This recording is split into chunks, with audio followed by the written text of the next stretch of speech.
Hi, my name is Gracie Howard, and today I will be discussing criminal psychology and what the career is, what the advantages, disadvantages are, and what the job as a whole entails. Have you ever seen Criminal Minds, Law and Order, CSI, or any other popular crime show? Even if you haven't, you've probably heard of criminal psychology, as the name is a pretty good descriptor of what the job is. Criminal psychologists study the minds of criminals and try to find out why they commit the crimes that they do. In order to be a criminal psychologist, you have to have a certain skill set. For example, you have to have good critical thinking skills, good problem solving skills, good logic and ethics, and good written and verbal skills, as well as a good knowledge of the criminal justice system. As a criminal psychologist, you have many duties and responsibilities as well. You would have to assist law enforcement in cases, provide testimonies in court, analyze the behaviors of living and active criminals, assess cold cases, and use profiling to come up with psychological profiles for criminals. As a criminal psychologist, you would make around $51,000 at the beginning of your career, and with 8 years of experience, you can make up to $98,000.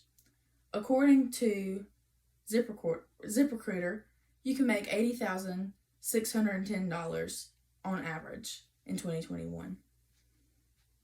Now, the job outlook or job growth of this job is pretty good, as according to the U.S. Bureau of Labor Statistics, from 2020 to 2030, that job growth is 8%.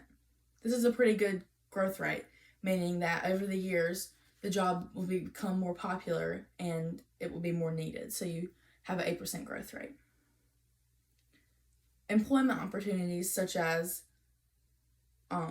places to work and concentration in certain industries are office work, field work, court settings, police offices, as well as local, state, or federal government. This means that you have many different options as to where you can go work, and you have many different places to figure out where you want to work and where you will be most comfortable working. In order to become a criminal psychologist, you have a certain amount of educational requirements. Your high school GED is required, and then according to learn.org, you have to have your bachelor's degree in psychology, and your master's and doctorate in clinical or counseling psychology is encouraged. Additionally, you can specialize in criminal or forensic psychology.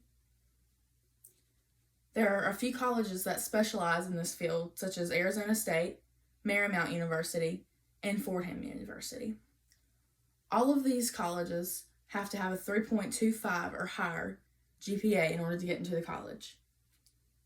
Additionally, you have to have an ACT score of at least 16 in order to get in to any of these colleges. In these colleges, in order to become a criminal psychologist, you have to get your criminal psychology certification. You have to have a dissertation, an internship, a passing of your state exams, and you have to have 1 to 2 years of professional experience before becoming a criminal psychologist. Your PhD is also deeply encouraged in order to get into this field. Now we'll be discussing the advantages and disadvantages of this field. Personally, I'm very interested in this field. For example, I have this book titled Mass Killers, which is by David J.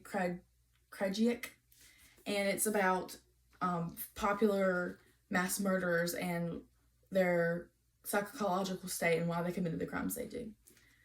I think this book is a really good visual aid to show what I would be dealing with from day to day, which can be an advantage or a disadvantage, because if you're interested in this field, you would find people such as the man on this cover very interesting, and you want to find out why he committed the crimes that he did. Or you could also find the people in this book disturbing and scary. So I think one of the biggest disadvantages is possibly dealing with very disturbed individuals and very dangerous criminals. But there are a lot of advantages to this field, such as being able to travel a lot if you choose to work out of an office. And you can also you have a big growth rate, which means I think that's an advantage because you have a lot of room to grow in station during this job, as well as you can also make a difference in the criminal justice system and even in the world, because even if you can't help every criminal, there are some people out there that you are able to help rehabilitate and help even get back into the world as a normal citizen. But the worst part of the job for me is probably the risk, because it is very dangerous, especially if you're working in the field, which means you're constantly going out into the world and seeing active criminals and talking to active criminals and dealing with dangerous people. That's probably the biggest disadvantage for me. But the thing to think about in this job really is, do you have what it takes to become a criminal psychologist? Are you able to handle the job risk, as well as the travel that can be involved, as well as the schooling that can be involved? It's a really intense job, but personally, I think it would be really fun to be a criminal psychologist and make a difference in the world. Hope you enjoyed listening. Thank you.